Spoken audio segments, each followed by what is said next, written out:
بسم اللہ الرحمن الرحیم۔ نفحۃ العرب کا مقدمہ ہے، سبق نمبر 11 میں خوش آمدید۔ آج کے سبق کے اندر ادب عربی کی حضرت نے کچھ تعریفیں کی ہیں۔ اب عبارت دیکھ لیں، عبارت کے بعد ہم انشاءاللہ اس کا ترجمہ کریں گے اور پھر اس کی لغوی صرفی تحقیق اور اس کی تشریح کریں گے۔ فَإِنَّ الصِّبْيَانَ أَلْوَاحُ قُلُوبِهِمْ أَشَدُّ قبولا لما نُكِشَ عَلَيْهَا وَإِنِّي مَعَ اعْتِرَافِي بِقُصُورِ الْعِلْمِ وَضِيقِ الْبَاعِ اجتهدت كل الاجتهاد في تحلية البيان وتجلية التبيان فها هي فرائض حقرت اليواقيت واللآلي ولن تجد مثلها على مر الأيام والليالي وسميت نفحة العرب وجعلتها على بابين۔ یہ عبارت ہے، اب آپ اس کا ترجمہ دیکھ لیں، پھر اس کی لغوی صرفی تحقیق اور تشریح کرتے ہیں۔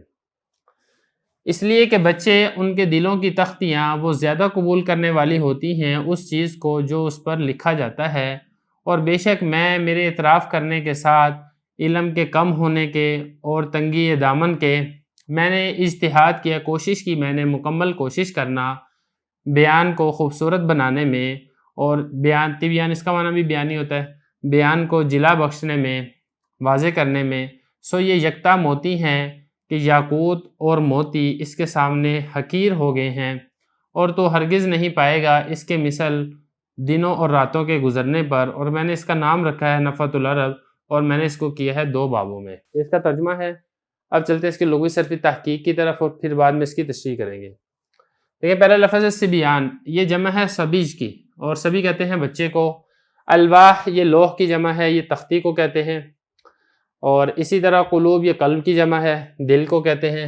اشدو یہ اسم تفضیل کا صیغہ ہے، اصل میں تھا اشدادو، بعد میں ادغام کیا تو یہ ہو گیا اشدو۔ اور نقشہ، نقش ینکشو کسی چیز کا لکھنا، کسی چیز کا نقش و نگار بنانا، تو یہاں پر یہی مراد ہے کہ دل کی تختی کے اوپر لکھنا۔ یہ اعتراف باب افتعال کا مصدر ہے، کسی چیز کا اعتراف کرنا، اردو کے اندر بھی اسی معنی کے اندر ہی استعمال ہوتا ہے۔ قصور کمی کو کہتے ہیں، ضیق تنگی کو کہتے ہیں، اور اگلا لفظ ہے با۔ با کہتے ہیں ایک ہاتھ کے برابر جو فاصلہ ہوتا ہے اس کو با کہا جاتا ہے۔ اور اجتہد یجتہد، باب افتعال سے یہ واحد متکلم فی الماضی معلوم کا صیغہ ہے، کوشش کرنا، اجتہاد کرنا، یہ اسی باب سے یہ مصدر ہے۔ آگے ہے تحلیہ، حلا یحلی تحلیتاً، کسی چیز کو خوبصورت بنانا، کسی چیز کو سجانا، کسی چیز کو سنوارنا، اسی سے یہ مصدر ہے۔ اور تجلیہ یہ بھی مصدر ہے، اسی طریقے سے جلا یجلی تجلیتاً باب تفعیل سے یہ مصدر ہے، کسی چیز کو خوب واضح کرنا، روشن کرنا۔ بیان اور تبیان دونوں کا معنی یہی ہوتا ہے، کسی چیز کو کھولنا، بیان کرنا۔ اس کے بعد آگے دیکھیں، اگلا لفظ ہے فرائض۔ فرائض یہ فریدتن کی جمع ہے، اور فریدتن کہتے ہیں یکتا موتی کو، یعنی ایسا نادر زمانہ موتی کہ جس کی مثال نہ پائی جاتی ہو۔ اس کے بعد حقر یحقر تحقیر، کسی چیز کو حقیر سمجھنا، حقیر قرار دینا، چھوٹا کرنا۔ یواقیت یہ بھی جمع ہے یاقوت کی، یہ ایک بڑا قیمتی پتھر ہوتا ہے۔ اور لآلی یہ لؤلؤ کی جمع ہے، اور لؤلؤ کہتے ہیں موتیوں کو۔ اور وجد یجدو اس کا مطلب ہوتا ہے کسی چیز کو پانا، کسی چیز کو حاصل کرنا۔ اور مر یمر مرن و مرورن گزرنا، یام یہ پہلے گزر چکا ہے، یوم کی جمع ہے۔ لیالی یہ بھی پہلے گزر چکی ہے، لیل کی جمع ہے، رات کو کہتے ہیں۔ اور اس کے بعد آگے سمیدو سما یسمی تسمیتاً، اس سے یہ واحد متکلم فی الماضی معلوم کا صیغہ ہے، کسی چیز کا نام رکھنا۔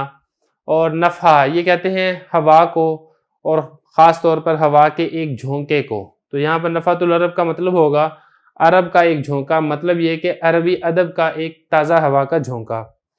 وجعلت جعل یجعل کسی چیز کو بنانا، کسی چیز کو پیدا کرنا، کسی چیز کو قرار دینا۔ بابین یہ تثنیہ ہے باب کی، دروازے کو کہا جاتا ہے۔ تو یہ اس کی ہوگی لغوی صرفی تحقیق۔ اب اس کا ایک مرتبہ ترجمہ اور تشریح دوبارہ کر لیتے ہیں۔ اس سے پہلے حضرت نے یہ ذکر کیا تھا کہ میں نے عربی ادب سے بہت ساری کوشش کرنے کے بعد میں نے چند کلام کو منتخب کیا ہے، اور میں نے طلباء کے سامنے اور بالخصوص بچوں کے اخلاق کو عمدہ بنانے کے لیے میں نے اس کلام کو پیش کیا ہے۔ تو یہاں پہ سوال ہی پیدا ہوتا ہے کہ صرف بچوں کے اخلاق ہی کیوں؟ اخلاق کو اچھا بنانا تو بچوں کی طرح بڑوں کے لیے بھی ضروری ہے، تو بچوں کا خاص طور پر ذکر کیوں کیا گیا؟ تو اسی کا حضرت یہاں سے جواب دے رہے ہیں کہ دیکھیں، بچوں کے اخلاق کو اچھا بنانا اس لیے ضروری ہے کہ بچوں کے جو دل کی تختیاں ہیں، مطلب یہ کہ ان کا جو دل ہے وہ زیادہ قبول کرنے والا ہوتا ہے اس بات کو جو اس کی دل کی تختی کے اوپر لکھ دی جاتی ہے۔ دیکھیں یہ تختی کے اوپر ایک تو لکھی جاتی ہے کچی پینسل سے کوئی بات، اور ایک لکھا جاتا ہے پکی پینسل سے کوئی چیز۔ تو پکی پینسل سے اگر کوئی چیز لکھ دی جائے تختی پر تو وہ تختی پر قائم رہتی ہے، تختی سے ہٹتی نہیں ہے، مٹتی نہیں ہے۔ اسی طرح جو بچوں کے دل کی تختیاں ہوتی ہیں یہ بھی بالکل صاف شفاف تختیاں ہوتی ہیں۔ اگر آپ ان کے دل کے اوپر علم و حکمت کے موتی لکھ دیں گے تو وہ ساری زندگی ان کے دل کے اوپر نقش رہیں گے اور وہ ان سے فائدہ حاصل کرتے رہیں گے۔ اسی لیے بچوں کی تعلیم و تربیت کی زیادہ سخت ضرورت ہوتی ہے۔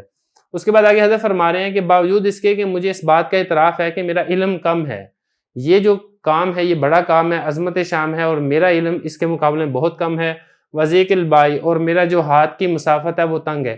مطلب یہ کہ میرے پاس زیادہ اسباب اور وسائل موجود نہیں ہیں، لیکن اس کے باوجود میں نے پوری کوشش کی ہے اس کتاب کے لکھنے میں۔ یہ حضرت بطور عاجزی کے کہہ رہے ہیں، اس کا مطلب یہ قطعاً نہیں ہے کہ حضرت واقعی بہت علم کم رکھتے تھے۔ حضرت بلا شبہ علم کے ایک پہاڑ تھے۔ میں نے بیان کو خوبصورت بنانے میں اور بات کو اچھے طریقے سے لکھنے کے اندر اور اچھی حکایات و واقعات جمع کرنے میں نے پوری کوشش کی ہے۔ اب یہ پوری کوشش جب ہو گئی ہے تو اب حضرت فرما رہے ہیں فہا ہی افرائی، تو دیکھو یہ جو ہا ہے یہ برائے تنبیہ کے ہے، مخاطب کو متوجہ کرنے کے لیے استعمال ہوتا ہے۔ دیکھو یہ جو میں نے جمع کیے ہیں اس کتاب کے اندر حکایات، واقعات، امثال، یہ یکتا موتی ہیں، اور ایسے یکتا اور نادر زمانہ موتی ہیں کہ اس کے سامنے یاقوت اور موتی وہ اس کے سامنے حقیر ہو گئے ہیں۔ جو دنیا کے اندر یاقوت اور موتی بڑے بڑے قیمتی اور مہنگے بکتے ہیں، اگر دیکھا جائے تو جو میری کتاب کے اندر علم و حکمت کے خزانے ہیں اس کے سامنے دنیاوی موتیوں کی، دنیاوی یاقوت کی کوئی حیثیت نہیں ہے۔ یہ آگے حضرت نے بھی یہ فرمایا کہ اے مخاطب، تو جو حکایات و واقعات اور امثال میں نے ذکر کی ہیں تو اس کے مثل تجھے نہیں ملے گی۔ دن گزرتے چلے جائیں گے، راتیں گزرتی چلی جائیں گی، تو تلاش کرتا بھی رہے گا تب بھی تجھے اس کے مثل حکایات و واقعات نہیں ملیں گے۔ اور میں نے اس کا نام رکھا ہے نفحۃ العرب۔ نفحۃ العرب رکھا مطلب یہ کہ نفحۃ من ادب العرب، عربی ادب کا ایک تازہ ہوا کا جھونکا میں نے اس کا نام رکھا ہے، تاکہ جو لوگ اس کو پڑھیں گے تو پڑھنے کے بعد ان کو یقین ہو جائے گا کہ علم ادب کتنی عظیم الشان یہ چیز ہے۔ وجعلتها علی بابین، اور میں نے اس کو 2 بابوں کے اندر کیا ہے۔ اس کے بعد اگلا ایک سبق ہے، اس کے ساتھ ہی ہمارا انشاءاللہ مقدمہ مکمل ہو جائے گا۔